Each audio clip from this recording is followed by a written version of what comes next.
Welcome to Mee TV news.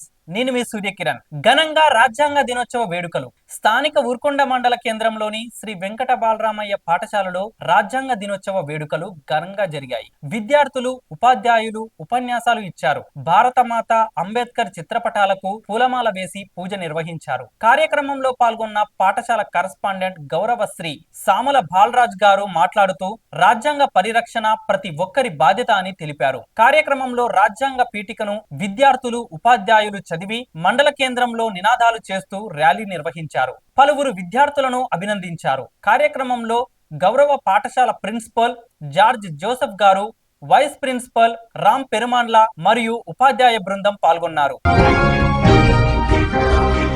26 November 1949 మన దేశ రాజ్యాంగం ఆమోదించబడిన రోజు. ఈ సందర్భంగా అంబేద్కర్ గారిని స్మరిస్తూ సెయింట్ జోసెఫ్ స్కూల్లో ఎన్ఎస్యుఐ అలేటి ప్రభాకర్ ఆధ్వర్యంలో రాజ్యాంగ దినోత్సవం జరపడం జరిగింది. నేటి యువతకు, విద్యార్థులకు డాక్టర్ బిఆర్ అంబేద్కర్ గారు రచించిన రాజ్యాంగం పట్ల అవగాహన ఉండాలి అని, అలాగే రాజ్యాంగంలో ఉన్న కొంచెం ముఖ్య అంశాలు స్వేచ్ఛ, న్యాయం, సౌభ్రాతత్వం, సమానత్వం ఈ అంశాలను విద్యార్థులకు చెప్పి రాజ్యాంగం పట్ల అవగాహన ఉండాలి అని ఈ కార్యక్రమంలో తెలిపారు. ఈ కార్యక్రమంలో ఎన్ఎస్యుఐ కార్యకర్తలు రవి, అనిల్, ప్రశాంత్, స్కూల్ యాజమాన్యం పాల్గొన్నారు. Thank you for watching.